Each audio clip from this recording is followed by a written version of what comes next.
Olá, sejam bem-vindos e bem-vindas a mais uma edição do Gestão Unesp, apresentando o balanço da gestão 2017-2021. Neste programa, nós vamos conversar com duas coordenadorias, a Coordenadoria de Tecnologia da Informação e a Coordenadoria Geral de Bibliotecas. Neste primeiro bloco, nós recebemos o professor Ney Lenk, coordenador da Coordenadoria de Tecnologia da Informação. Professor Ney, muito obrigada por sua participação mais uma vez aqui no Gestão Unesp. Muito obrigado, Maíra. Vamos fazer uma outra entrevista aqui para dar um fechamento para essa gestão agora, né? Professor, para a gente iniciar, um dos aspectos que nós já mencionamos em entrevistas anteriores no próprio Gestão, com membros que trabalham na CTInfo, qual que foi o significado da área de TI para essa gestão 2017-2021?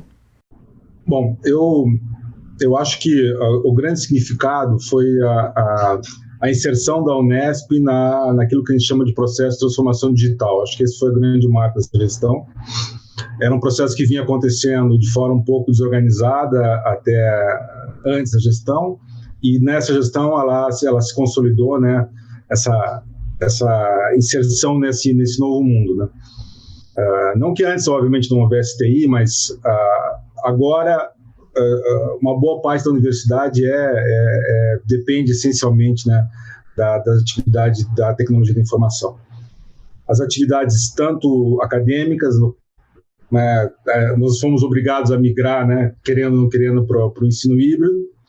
Isso aumentou e muito a demanda, né, por serviço de TI. A gente passou a se reunir essencialmente também por reuniões por videoconferência. Uma boa parte do operacional da universidade já era feita via sistemas, agora passou inteiramente a ser feito via sistemas. Então, assim, foi uma época de muito avanço, né, para a área de tecnologia da informação, sem dúvida nenhuma, não só na nossa universidade, né, mas no mundo inteiro, e com muitos desafios, né, com uma mudança de cultura organizacional nesse sentido, e também com digamos assim, também com alguns entraves, né. Acho que hoje a gente já está percebendo que não é tão... cansa, né, eu acho que tem um certo impacto aí, ficar todo o tempo fazendo reunião à distância e tal, isso tem uma série de dificuldades. Mas, por outro lado, eu acho que foi uma época de muito aprendizado, né, de muita reformulação de fazer as coisas de uma nova maneira, né. Então, acho que isso foi o grande marco que a gente deixou nessa gestão. Inclusive, né, você pontuando esse impacto, né, da transformação digital, o Gestão Unesp está sendo gravado também um modelo híbrido, algumas entrevistas presenciais aqui no estúdio, respeitando todos os protocolos do Comitê Unesp Covid-19, e outras entrevistas como essa que nós estamos fazendo aqui via o Google Meet, uma entrevista, né, virtual. Pensando no Google Meet, nas ferramentas do Google, também foi uma outra inovação da área de TI dentro dessa gestão. Estabeleceu @unesp.br, né, a campanha você@unesp.br. Gostaria, Ney, que você fizesse um balanço dessa ação, né, da Unesp a partir da parceria com a Google. Bom, na verdade, a parceria com a Google, ela começou a ser gestada, né, um pouco antes. Ela acabou sendo introduzida de forma um pouco até crítica, né, por parte de alguns, né, e ela acabou se consolidando ao longo dessa gestão de uma forma dramática, né. E foi muito difícil até o final, né, porque, na verdade, o Google mudou de posição, né, como todos sabem, né, ele acabou impondo uma série de outros condicionantes, mudou o perfil do pacote que ele estava nos vendendo, que nós tínhamos acesso, na verdade, na época não nos vendia, passou a nos vender. Então teve uma série de desafios em relação à parceria do Google, mas no cômputo geral não teríamos conseguido jamais sem o Google, né? Então, no início a ideia era usar e-mail, né? E de imediato as pessoas começaram a usar as ferramentas de compartilhamento de arquivos, né? Também, essa gestão, ela só foi viável, né? A maneira como ela trabalhava, porque a gente fez muito uso do Drive, né? Muito uso do Drive, impressionante, na verdade. Trabalho colaborativo direto, né? Isso foi uma coisa que mudou também radicalmente. Quem trabalha em grande equipe sabe disso. Hoje é muito mais fácil, né? Tu mantém a coisa lá no Drive, vai modificando, causou um impacto geral. E aí teve a grande questão, quando teve a pandemia, que foi o Classroom, né? A gente tinha soluções para ensino à distância, né? Mas elas eram todas... nunca pegaram, no final das contas, essa é a verdade. Tinha o Moodle, que era uma solução interessante, mas acabou nunca pegando. Eu usava pessoalmente, mas não funcionou. E aí, quando veio o Google Classroom, ele resolveu muitos problemas, né? Porque ele era simples de usar, a ferramenta versátil, e como a gente fez toda aquela campanha para o você@unesp.br, ele estava disponível para uma boa parte das pessoas já, né? Então... E aí, claro, teve alguns que não estavam, deu problema para cá e para lá, mas logo as pessoas conseguiram entrar e conseguiam usar a plataforma sem precisar de 2 senhas, com facilidade de acesso. Agora foi integrado ao Sysgrad, então agora o jeito de falar, clica e ele automaticamente monta a turma para ele. Então é realmente muito prático, né? Ficou muito prático de fazer. Eu acho que isso é um legado que vai ficar no final das contas, né? Eu acho que mesmo que a gente volte ao ensino presencial, as pessoas não vão deixar de usar uma ferramenta como essa. E a ideia original era muito por causa do e-mail, né? Era muita questão de manter as máquinas, né? Porque tinha um monte de máquinas. Tinha uma situação muito confusa, né? A gente sabe quando funciona na TI, sabe qual é o critério de sucesso que a gente tem na área de TI? Quando as pessoas não lembram como é que era o passado. Aí sabe que a gente fez alguma coisa certa. Quando o cara diz como é que era mesmo que funcionava, né? Como é que era a minha vida antes disso? Como é que eu funcionava sem o e-mail do Google, né? E era isso, era uma grande confusão. Uns tinham, outros não tinham. Imagina, antes nem todos os alunos tinham e-mail institucional. Imagina a grande confusão que era isso, né? Era um parto, qualquer coisa que queria fazer não teria como ser feito, né? De forma tão simples, né? O e-voto, por exemplo, que a gente pode comentar mais tarde. Mas... Então, assim, foi um impacto muito considerável a questão do e-mail. E a gente também queria fortalecer a ideia de identidade da Unesp, né? A gente sempre percebeu isso, que a Unesp é uma universidade que, pela sua formação, ela é uma amálgama de várias coisas, né? Bauru, Botucatu, todas essas instituições têm, Araraquara, tem tradições diferentes, né? Que foram misturadas. E aí sempre tinha essa história, né, do cara ser muito mais a unidade do que a Unesp. E o @Unesp é uma tentativa de criar uma identidade institucional, que eu acho que vai ser muito importante no pós-pandemia, né? Porque no pós-pandemia eu acho que a gente vai ter que realmente ser, por exemplo, eu acho que vai ter que ter em algum momento disciplinas muito mais disciplinas universais da Unesp, né? Tem, sei lá, por exemplo, por que não pode ter disciplina de cálculo 1, por exemplo, para ela ser espalhada por vários lugares? Ou, entendeu? Não precisa ficar todo mundo tendo aula no seu departamento, entendeu? Então, assim, ela vai espraiar ainda mais. Eu acho que essa vai ser a consequência do ensino híbrido, né? A mais continuar por mais 6 meses, como está se desenhando aí a pandemia. Professor Ney, o senhor comentou o Sysgrad, que é um dos nossos sistemas institucionais de apoio às atividades dos docentes, dos servidores técnico-administrativos, e um dos campos da atuação da coordenadoria é efetivamente diante da organização, da sistematização, da atualização desses softwares institucionais, desses sistemas. E eu gostaria de saber como que a equipe da coordenadoria trabalhou nesse sentido e que balanço que você consegue fazer nesse término de gestão em relação aos sistemas institucionais. A gente, na verdade, assim, uma boa parte da infraestrutura jurídica, organizacional, ela já estava montada no início, pelo menos da minha gestão, né? Que eu entrei um ano depois. Mas ainda era muito desorganizado, na verdade. Então, assim, o nosso trabalho foi muito trabalho de formiguinha no início, no final das contas, que foi muito organizar as coisas, né? Então, assim, muito mais que fazer assim, uma grande mudança e tal, basicamente o que a gente fez foi organizar. E para isso a gente teve um critério, que também não é uma inovação na maior parte do mundo, mas aqui na Unesp eu acho que se mostrou, que é a questão de projetos, né, gerenciamento de projetos. Então, assim, o que a gente mudou conceitualmente, né?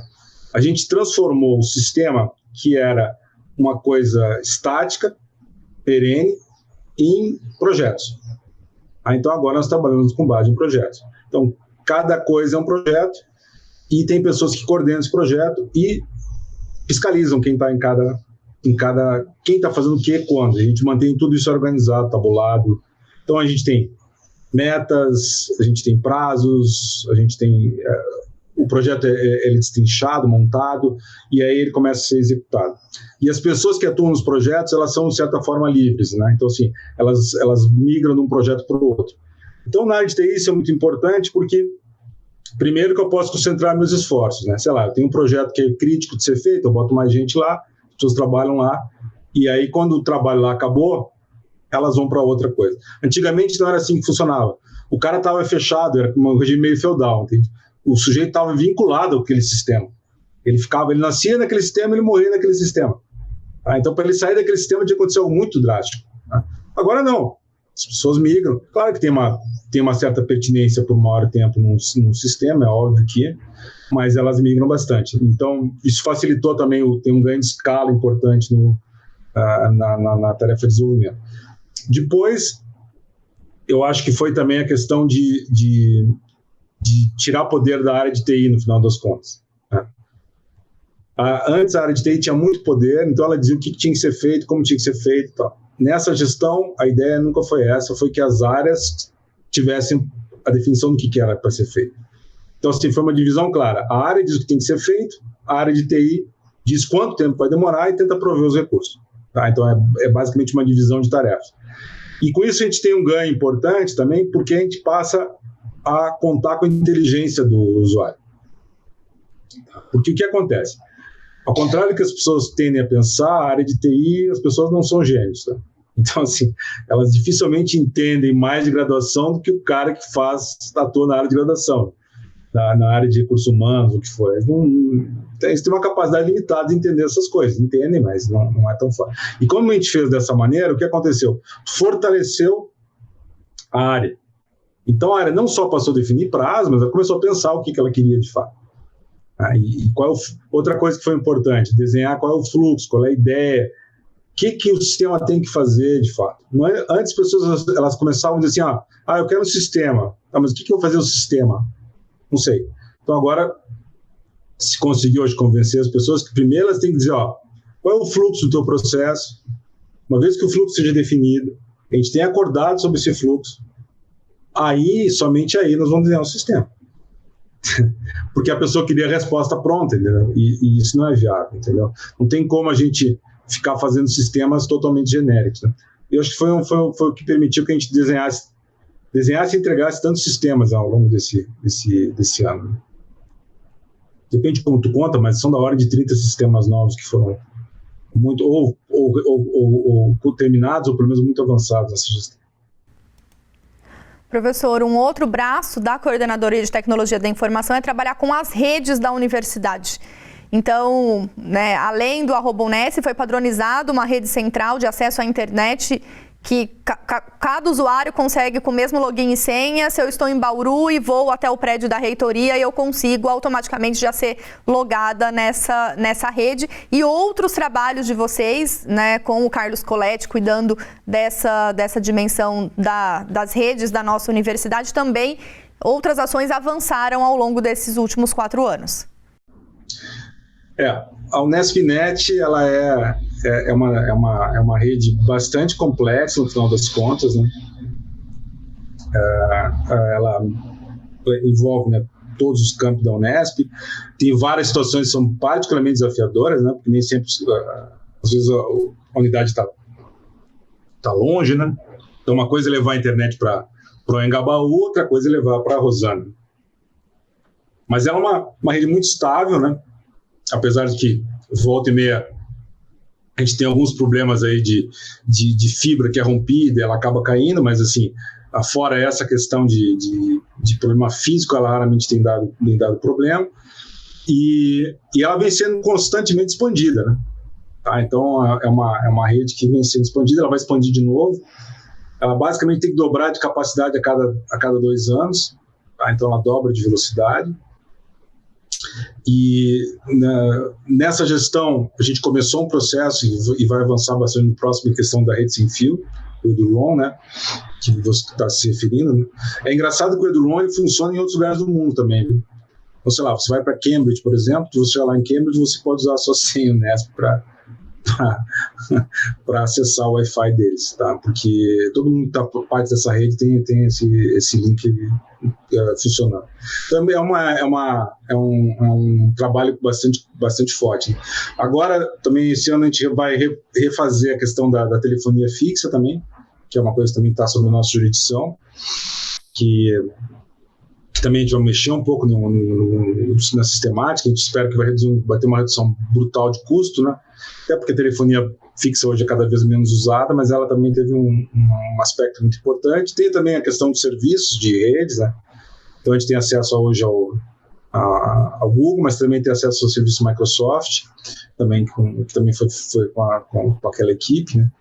E também estamos trabalhando agora com a questão das videoconferências, né, que também gerou uma coisa muito importante no final das contas. A gente vai revitalizar um pouco as salas de videoconferência agora nessa mudança. Agora elas estão desatualizadas, né? Estão paradas a maior parte, mas elas vão voltar a funcionar provavelmente no ano que vem, e a gente está trabalhando nisso também. Então foi uma época de bastante trabalho, né? A gente conseguiu também comprar, né, nessa época de crise. Sem dúvida foi um feito considerável, que só podemos agradecer à alta gestão da universidade, professor Sandro, professor Bill, por isso, né? A gente vai conseguir expandir o nosso storage, que é onde ficam armazenados a maior parte dos nossos dados institucionais, né? A gente vai conseguir basicamente dobrar a nossa capacidade e conseguir esse montante de recursos para fazer isso funcionar nessa época realmente é porque a área de TI foi considerada essencial, né? De fato né? Que tem várias finalidades esse armazenamento, né? Mas desde dados de graduação, que não são tão extensos, mas a pesquisa agora vai começar a demandar cada vez mais espaço em disco, porque as pessoas hoje vão ter que armazenar o seu resultado, né? Ou seja, imagina que tu publica um artigo, tu vai ter que manter os dados lá, né? Isso vai ocupar muito espaço em disco, então a gente já está preparado para aguentar o baque. E também toda a ideia é que vai haver uma transformação, uma migração do papel para o digital, né? E aí tu vai ter que armazenar todo esse monte de PDF, né? Que vai ser gerado. PDF, vídeo, por exemplo, esses vídeos aqui vão ter que ser armazenados em algum lugar, né? Eles vão fazer parte da história da universidade. Então, nós vamos passar já estamos, né, fora de uma universidade que é basicamente papel, né, para uma universidade que vai ser basicamente digital, com vários tipos de mídia. Professor, essa relação que se estabelece, que você destaca, né, a importância da área de TI para essa gestão e principalmente para o funcionamento da universidade. Recentemente nós tivemos a eleição para a nova reitoria da universidade, né? Estamos aqui fazendo balanço exatamente porque uma nova gestão inicia em janeiro de 2021 e o sistema institucional e-voto tem se consolidado e tem, né, trazido novas perspectivas nesse processo democrático também dentro das diferentes unidades. Eu acho que o e-voto, né, foi algo que a gente vem trabalhando há muito tempo, né? Veio de supetão, ele vem sendo construído e ele tem e paulatinamente ele tem ganho cada vez mais a confiança da comunidade, né? Então sempre há uma certa, que sempre é possível, né? Mas não é possível garantir 100% de segurança em nada. Agora, o que acaba acontecendo é que a gente tem um sistema bastante robusto que sobreviveu a vários testes dos tempos aí e nunca apresentou nenhuma espécie de falha, nenhuma espécie de problema, e ele foi essencial, né, para a realização dessa eleição agora à distância, de forma muito prática, né?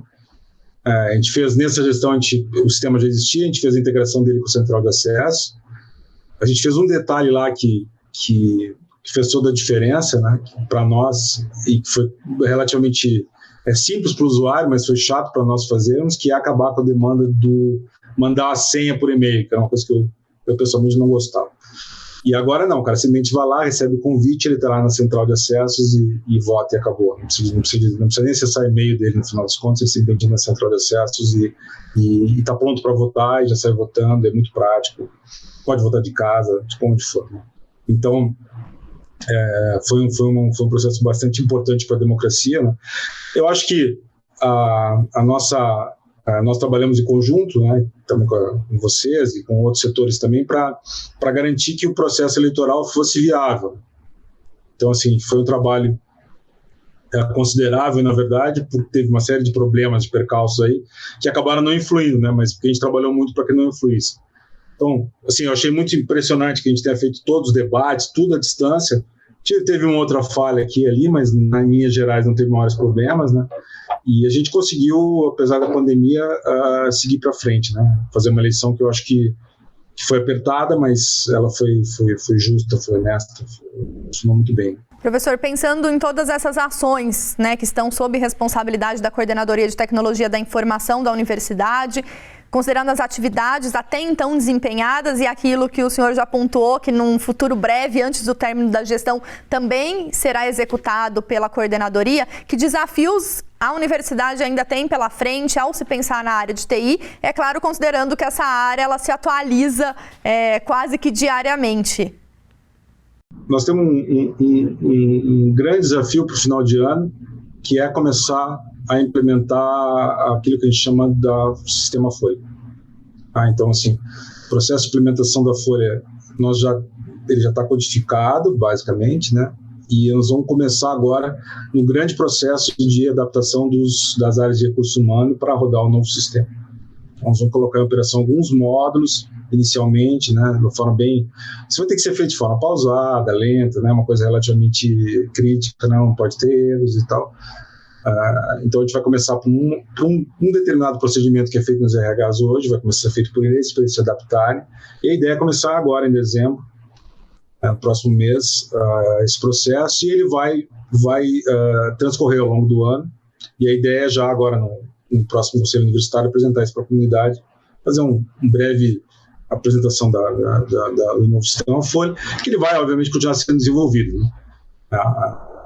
O problema, qualquer sistema institucional nosso, ele é um ser vivo, né? Ele não é uma obra acabada, não é uma estátua, né? Ele é colocado em produção e ele vai se alinhando, né?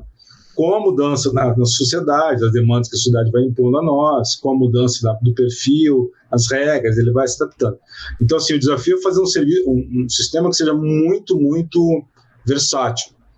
Então, esse é o grande problema da Folha, era fazer um sistema muito versátil e que fosse compatível com o que a gente tinha, porque ele é muito customizado, né? Então, assim, imagina o que tem de casos a Folha da Unesp, né? Todo mundo que entrou há 40 anos atrás, que tinha um regime de previdência, que tinha não sei o quê, todos esses dados estão lá armazenados, né? Todo mundo que recebe no exterior, porque não sei o quê, todo mundo que tem... Todas essas coisas estão na Folha e elas estão customizadas. Então, isso é uma riqueza que a gente tem no final das contas. E aí, a gente bolou uma solução que mantenha uma boa parte dessa informação, mantém toda a informação, consegue fazer uso dela para desenvolver esse novo sistema que vai ser colocado em produção. Então, esse é um desafio grande que a gente tem. Eu acho que o ensino híbrido ele vai continuar sendo um desafio para o próximo ano, né? Eu acho que talvez avançar na questão de disciplinas práticas, eu acho que isso vai acabar acontecendo. E a área de TI, eu acho que segurança também é uma coisa que está começando cada vez a ficar mais evidente, que a área de segurança é um problema complicado, né, de gerenciar, caro, difícil de gerenciar e que está afetando uma série de outros órgãos públicos, né? Então acho que também vai ser um grande desafio para a área de TI. Depois, só para terminar, tem a área de recursos humanos, né? Porque o que acontece? A área de TI é importante para todo mundo hoje, né? E a área de TI, nós temos um sistema híbrido, né? Parte dos nossos funcionários são Fundo Unesp, parte são Unesp, eles estão espalhados no estado inteiro, e manter essa equipe é um desafio sempre considerável, né? Porque nós operamos realmente num limite bem próximo do ótimo. Então é um desafio, as pessoas são cada vez mais convidadas, né, a assumirem outras posições. Então acho que para os próximos anos vai ser um desafio, né, considerável para a universidade manter essas equipes. Professor, para poder enfrentar esses desafios, tem todo um legado que a Coordenadoria de Tecnologia da Informação deixa nessa gestão 2017 e 2021. Eu gostaria que o senhor apontasse para a gente quais são esses legados, né, considerando todas as atividades e menções que já foram feitas aqui nessa entrevista e nas 2 entrevistas anteriores também do Gestão Unesp, efetivamente apresentando mais a fundo e detalhadamente cada uma das áreas de atuação. Eu pessoalmente, né, eu acho que a área de TI é uma área que é aquilo que a gente chama de Estado, né? Eu acho que é uma área que, obviamente, a gente está sempre sujeito às turbulências, né, aos efeitos da política, mas a gente tem que estar a visão de Estado, porque a decisão sempre ela vai ser de longo prazo, né? Às vezes muito longo prazo, no final das contas. Então, assim, que a gente fez estava ancorado no que os outros já tinham começado a trabalhar. Então, a maior parte do sistema já estava em desenvolvimento, né? E já estavam funcionando, e o nosso trabalho foi acelerar o desenvolvimento em alguns casos, criar novos sistemas em outro. Então, assim, o que a gente deixa de legado, primeiro, é uma área muito mais estruturada, na minha opinião. Então, a gente tem uma lista bastante completa de tudo que está sendo feito, quem está fazendo, como está fazendo, qual sistema conversa com qual sistema, regras de conversa. Nós fizemos muito trabalho de aplainar problemas, né? Então tinha muitas coisas que tornavam sistemas muito, muito deficientes, então a gente foi atrás disso, né? Levantar onde tinham áreas que havia usos equivocados ou coisas que não eram necessárias, acabavam consumindo muito, muito tempo, muito espaço, acabavam gerando lerdeza dos sistemas. Então a gente fez todo um trabalho de fazer isso, a gente fez todo um trabalho de monitoramento, tá? Então, por exemplo, hoje a gente monitora. Até um tempo atrás, os usuários nos afirmavam quando tinha problema. Hoje a gente sabe quando tem problema em geral antes que os usuários, porque isso está tudo sendo monitorado, a gente controla quem está, quem não está funcionando, qual serviço que não está, quem não está. Outra coisa que a gente fez que foi importante foi a questão do central de acesso. Antes a gente tinha vários portais, né? Até eu fazia uma brincadeira, né, que ia crescendo, né? Quanto mais o tempo ia passando, os caras iam criando cada vez mais portais de acesso. Hoje a gente tem um portal de acesso único, e isso é importante para o usuário, né? Porque ele sabe onde ir direto, né? Então, qual que eu vou fazer, não sei o quê. Não, está tudo lá no central de acesso e acabou. Então, acho que isso também foi um passo importante, e eu acho que agora é construir em cima disso, na verdade, né? Então, assim, acho que a central de acesso, por exemplo, uma coisa que a gente está pensando é na área de comunicação. A gente tem um certo receio de fazer isso, porque tem algumas questões técnicas que são muito relevantes, né? Por exemplo, a central de acesso ela tem que ser muito fina, né? Ela não pode ter nenhum detalhe a mais, porque caso de segurança, né? Qualquer riquifique que tu botar, qualquer detalhezinho que tu botar em algum lugar, é sempre um risco de segurança. Se esse risco de segurança era central de acesso, é um risco de segurança para todo mundo. Então a gente tem que pensar com muita calma. Mas a gente está tentando achar alguma solução para criar uma espécie de portal de acesso para a universidade que seja mais informativo, entendeu? Então o cara vai entrar, ele vai receber mais informações, porque é muito impactante, né? A central de acesso ela tem um impacto muito considerável na informação, tá? Muito mais que e-mail, por exemplo. Então talvez tenha que usar isso. A gente fez também um portal que talvez a biblioteca já falou um pouco mais, portal docente, mas também seria interessante ter um portal discente também, né, para mostrar os nossos discentes, e um portal de servidores também, que eu acho que é uma coisa que faz falta, porque o que acontece, a gente tem muitas competências hoje, tá? A gestão Sandro, ela teve que se concentrar em resolver muitos problemas de ordem de curto prazo, né? Tinha uma pressão muito grande para cima de nós sobre a folha de pagamento, questão do 13º, todas aquelas questões. Então, isso nos obrigou a fazer um trabalho muito criterioso de apertar ao máximo a estrutura.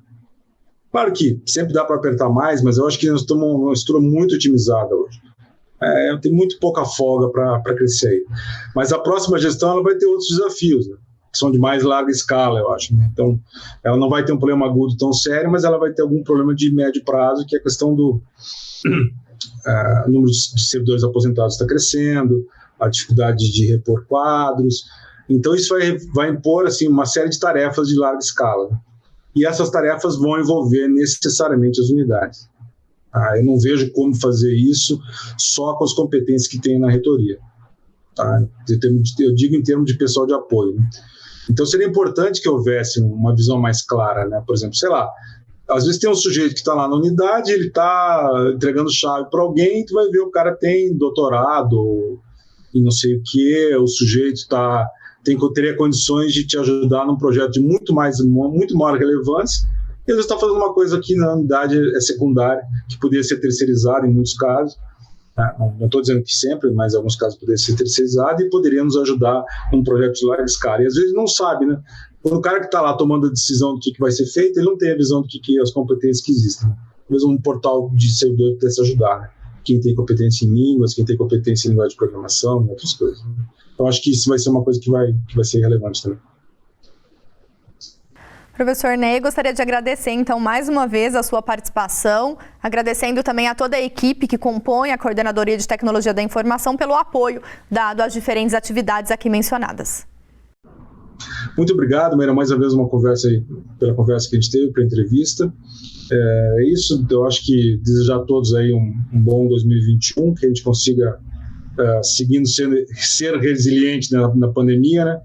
Eu acho que todos nós que sobrevivemos somos vencedores esse ano, né? Eu acho que vai ser o especial de fim de ano, a retrospectiva de 2020. Eu acho que ninguém vai querer assistir, mas se quiser fazer, vai demorar umas 4 horas, né, para poder contar a história de 2020. Foi um ano muito desafiador, mas eu acho que a gente conseguiu passar por ele institucionalmente quase que incólumes, né? Tem alguns aspectos melhorando, né? Eu acho que a gente chegou muito mais robusto em 2020 que a gente entrou, tá? Apesar de tudo. Muito obrigada, professor. E no próximo bloco do Gestão Unesp, a gente recebe a coordenadora geral da Coordenadoria Geral de Bibliotecas da Universidade, a Flávia Maria Bastos. A gente faz um breve intervalo e já volta.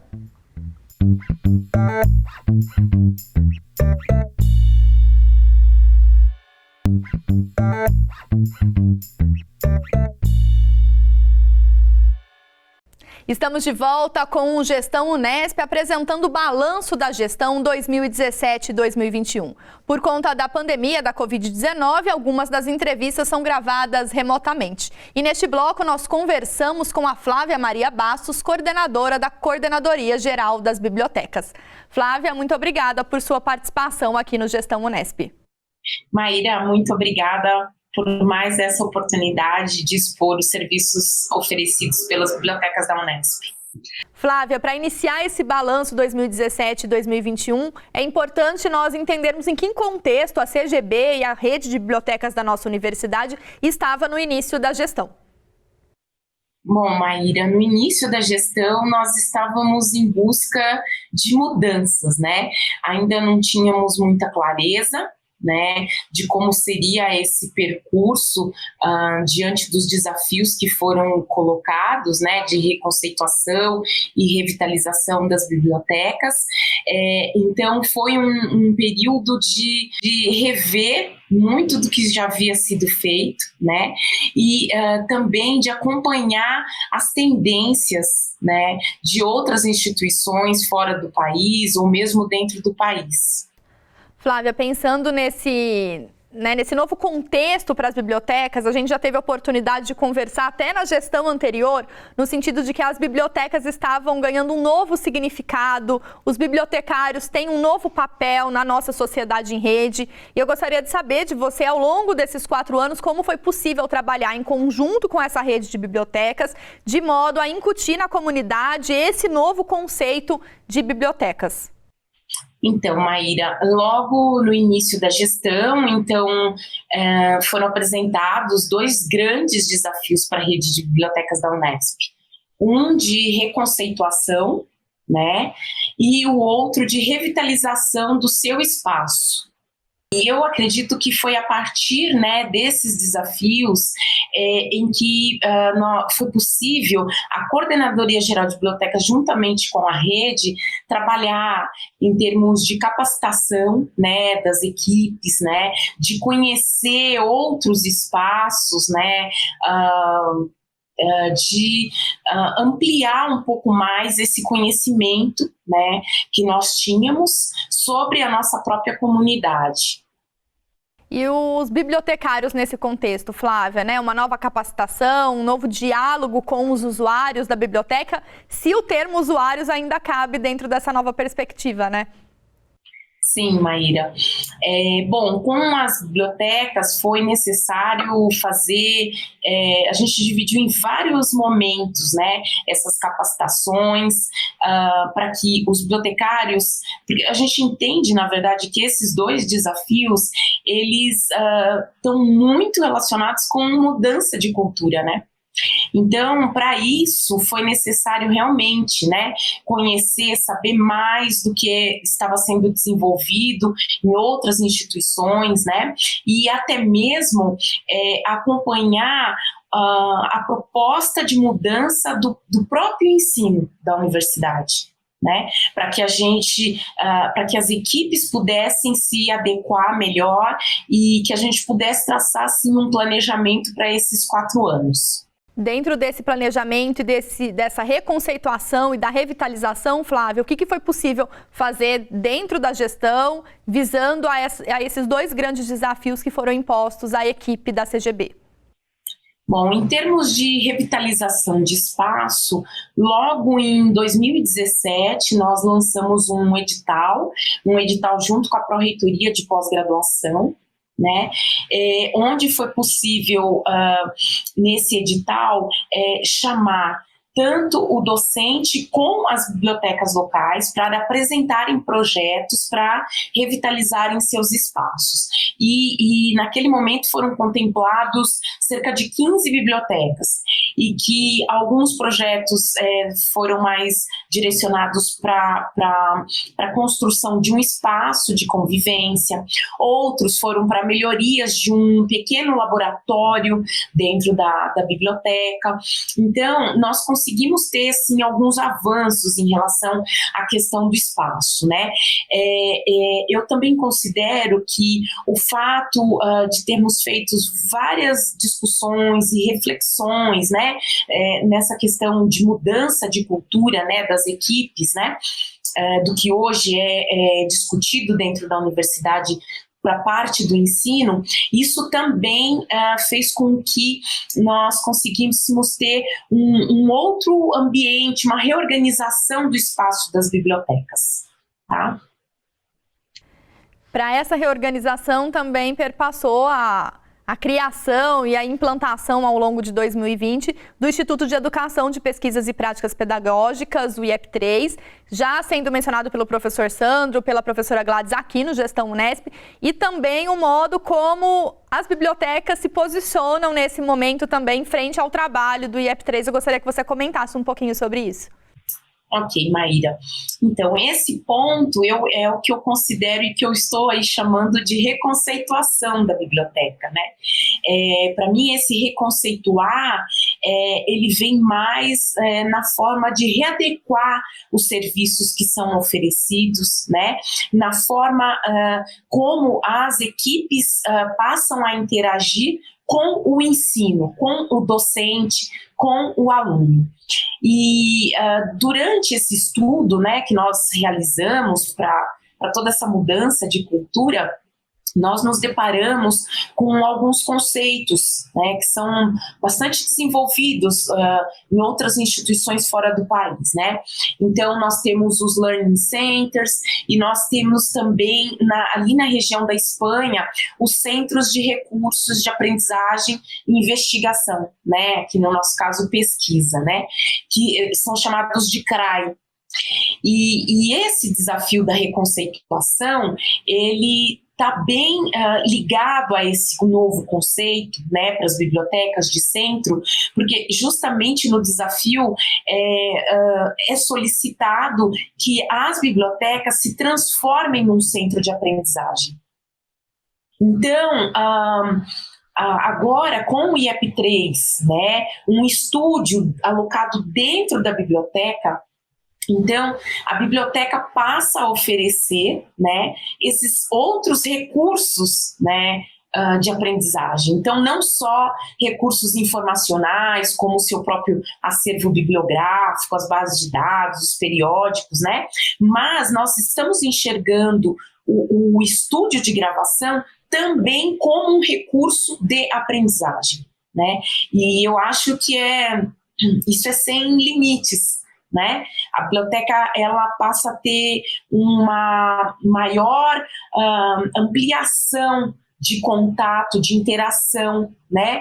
De oferta de serviços. Então, você consegue ver fora do país bibliotecas que têm um centro específico para dar informações de questões jurídicas, de propriedade intelectual, né? Então, eu acho que o conceito de biblioteca, no final, ele acaba se ampliando, né? E interagindo cada vez mais com as diversas áreas da universidade.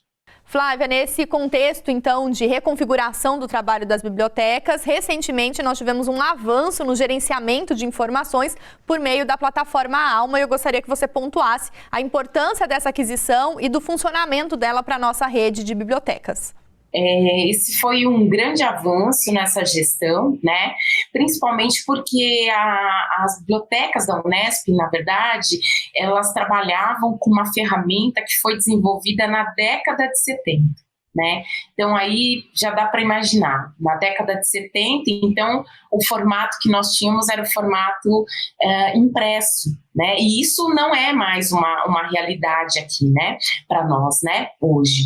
Então, o número de bases de dados, de periódicos, de conteúdos digitais que as bibliotecas trabalham hoje, então era, nossa, muito importante que nós tivéssemos uma plataforma que tivesse condições de abarcar todo esse conteúdo gerenciado pelas bibliotecas.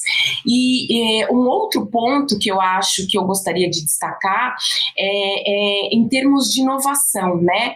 Porque a universidade hoje, né, passa por uma grande transformação digital, né? E eu também considero que as bibliotecas, elas podem ser consideradas um desses pilares, né, dessa transformação digital. Então, hoje, as bibliotecas, elas trabalham com essa plataforma que hospeda todos os metadados em nuvem, né? Então, isso já é também um grande diferencial. Muitas das equipes das bibliotecas trabalham na parte da gestão desses conteúdos digitais com milhares de planilhas em formato Excel. E isso poderá ser também incluído e gerenciado pela plataforma Alma, né? Então, eu considero ser muito pertinente porque todo esse trabalho manual poderá ser absorvido pela tecnologia, né?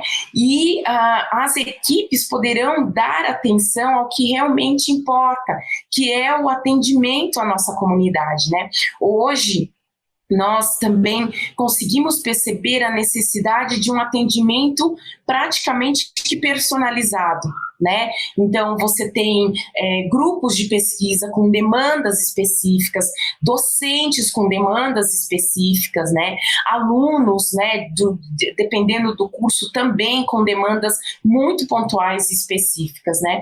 Então, eu acredito que essa plataforma vem para nos ajudar também nesse sentido.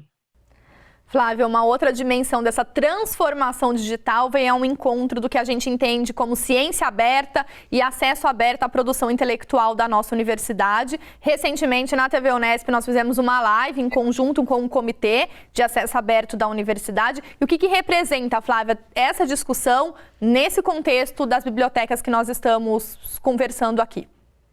Sim, o movimento de acesso aberto é um movimento mundial, né? E ele envolve diversos atores, né? E um desses atores, né, é a biblioteca, você tem os editores científicos, você tem os próprios autores, né? Enfim, é muito grande. Essa mudança, ela vem justamente alterar os fluxos, né, da comunicação científica. E desde 2013, com a implantação do repositório institucional, né, desde lá, a Unesp vem trabalhando ativamente nessa questão da visibilidade da produção acadêmico-científica. E agora, em 2018, 2019, a FAPESP vem colocar para nós a necessidade das instituições terem um ambiente para armazenar os seus dados de pesquisa, né? Então, um repositório de dados de pesquisa. E é neste sentido que as bibliotecas também, de forma muito atuante, têm procurado se capacitar, né, se munir de informações. Então a grande necessidade de se estudar, né, de se acompanhar toda essa evolução que está acontecendo na comunicação científica para poder dar esse apoio ao pesquisador. Falando desse nosso pesquisador, Flávia, a universidade também, nesse quadriênio, conseguiu implantar um portal dos docentes, no qual constam diversas informações, incluindo as publicações que você mencionou aqui anteriormente. Isso, Maíra. Esse trabalho, ele vem, é uma continuação de um projeto, né, do repositório institucional, e que dentro do repositório a gente tinha um projeto um pouco menor, que era de construir uma base de autores. Né? Como nós trabalhamos na equipe do repositório com coleta automática, né? Então, para ir até as fontes de informação, como Web of Science, Scopus, Cielo, entre outras, a gente sempre viu a necessidade de se estabelecer, de se ter um padrão no nome dos autores. E foi a partir daí que a gente foi incrementando essa base de autores, né? Incrementando no sentido de se ter o ORCID, né, de saber as variações dos nomes dos nossos pesquisadores e docentes, de saber quais dos nossos docentes é bolsista FAPESP, tem projetos de pesquisa com outras agências de fomento, quais são, então, a sua produção em termos de artigos, de capítulos de livros, né? Então, o portal docente, ele surge muito em função dessas atividades que nós já tínhamos iniciado, né? Mas que toma uma proporção muito maior, né? Porque a partir do momento que se interage com uma necessidade da pró-reitoria de pesquisa, para justamente encontrar os especialistas, né, em determinados assuntos, em determinadas áreas dentro da universidade. Então, foi um projeto muito importante, eu acho, para a nossa universidade. Hoje, toda a Unesp e pessoas de fora da Unesp, principalmente, conseguem encontrar as competências, né, as competências nas áreas de pesquisa que são desenvolvidas dentro da nossa universidade, em função do portal docente. Flávia, você mencionou também o nosso repositório institucional. Neste quadriênio, que balanço que a gente pode fazer dos avanços e do número de trabalhos e acessos que o nosso repositório tem tido? Sim, Maíra, nosso repositório institucional hoje, que abriga os artigos, né, a maior parte da produção acadêmico-científica, ele tem por volta de 160 mil objetos, né, artigos, capítulos de livros, patentes, enfim.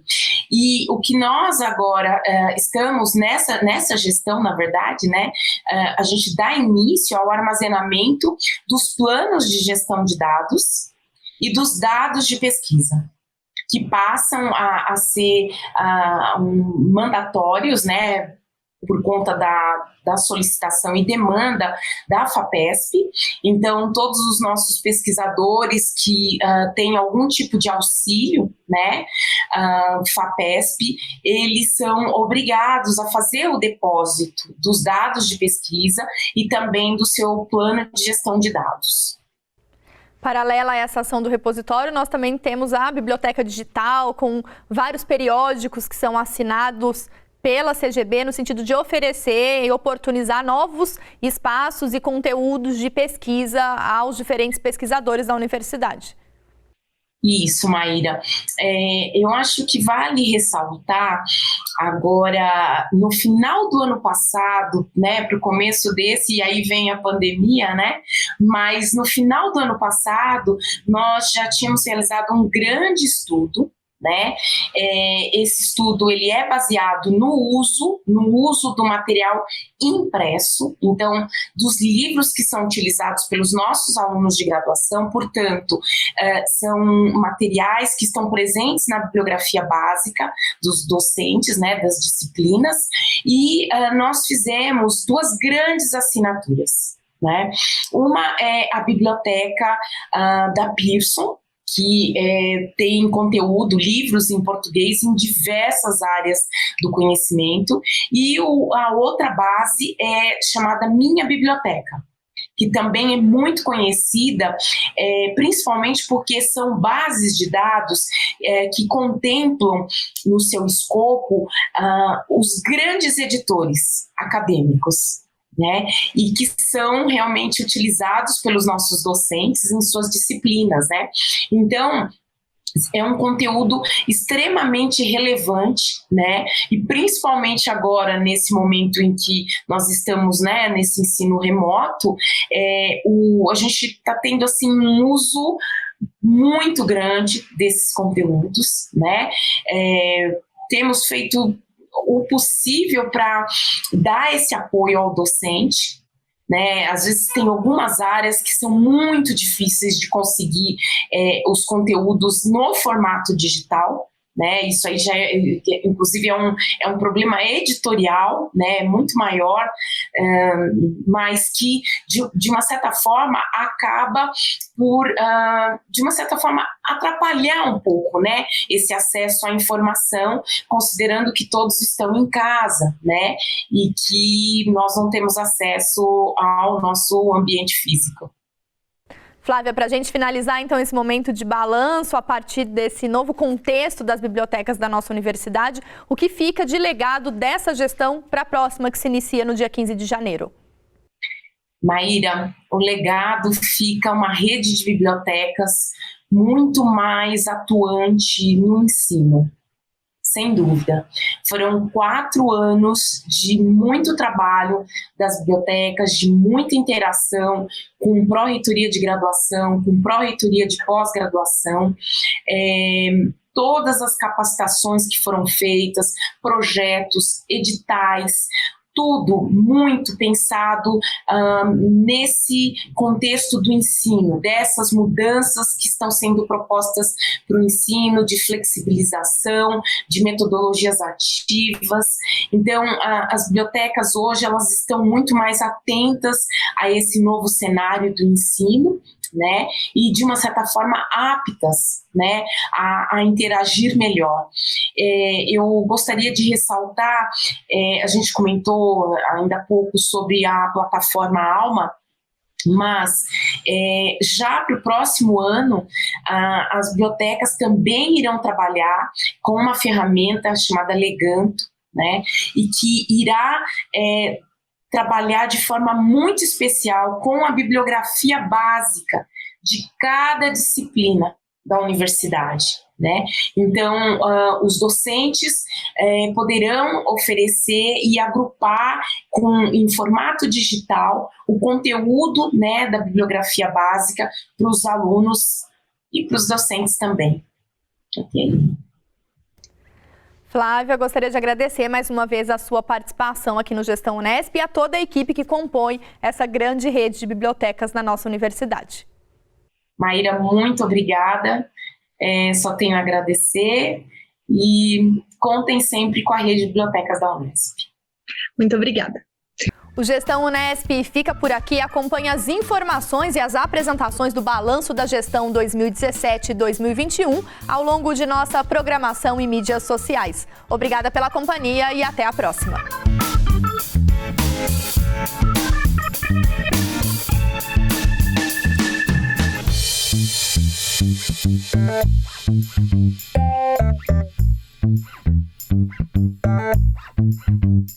Obrigada.